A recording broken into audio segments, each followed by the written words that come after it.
Hey there, I am Nelson Amaral. I will be one of the instructors for CMPUT 229 in the fall term of 2018. I am creating this vlog to welcome to 229, but also to tell you about the expectations for this course. This is an interesting course because even though it says that it's an introduction to computer architecture, this is a very heavy course in programming and in exercise, and it's very important that all the students take this course very seriously from the very beginning of the term. In my 15 years of experience teaching 229, one of the issues is that a number of the students that end up dropping from the course only realize that they have to dedicate lots of effort and time for the course after a few weeks into the course, when it may be a bit late already. So first of all, there is quite a bit of programming in the course. Programming is in assembly language. We're going to do our best to help you learn to program and learn the instructions, but by and large you are expected to do that on your own. So you're gonna learn assembly programming on your own, and you are, even from right now, before the start of the course, you are responsible for learning this material. We will focus mostly on the concepts involved with computer architecture during the course, such as cache memories and instruction and memory organization and such. So 229 has a series of labs that are progressively more difficult by design.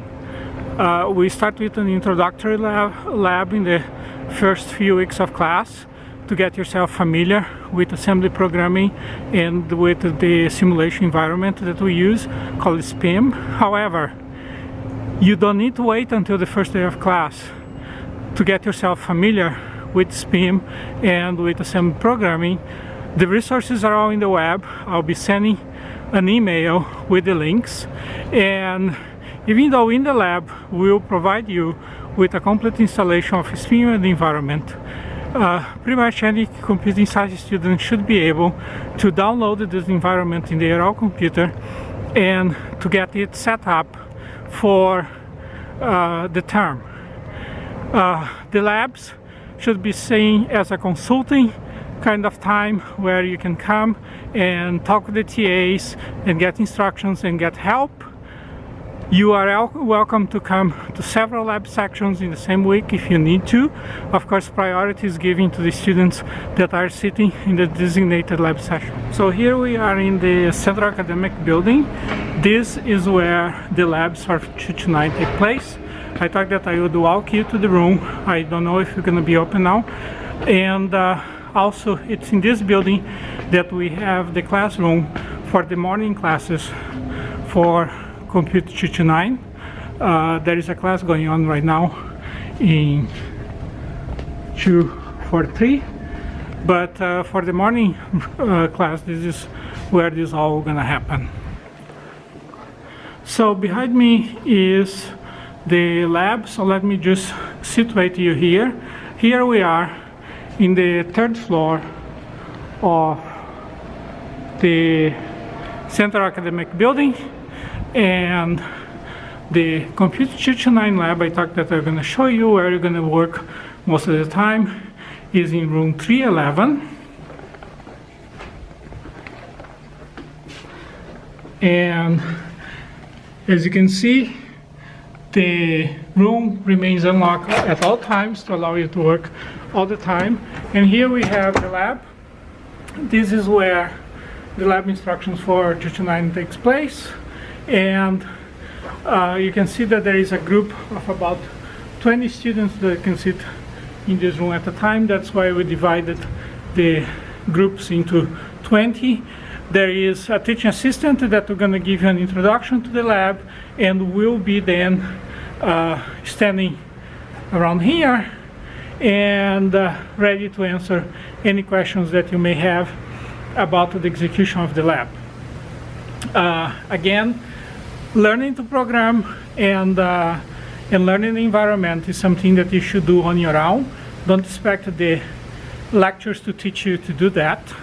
You can download the tools and start working with them even before the classes start in September. So now I'm in my way from the Center Academic Building to the Athabasca Hall where my office is. I'm gonna walk to my office, and the reason I'm doing that in the video is because I want to encourage you to come to my office for office hours. I have posted office hours in the class website, and those office hours are dedicated to you. It's your time. I've been paid to help you during that time, and in my experience, too many of the second year students could benefit from coming to the office hours and asking questions or asking clarifications on homework questions and such, and they do not. So I want to encourage you to actually make the best use of this time that's totally dedicated to you. So here now I get into my office in the Athabasca building where I will be holding my office hours, and I fully expect you to come and see me here and chat with me and ask me any questions that you have about assignments, about homework, etc. As I say, during that time I usually don't have any other appointments, and I'm here working and expecting students to show up and ask questions.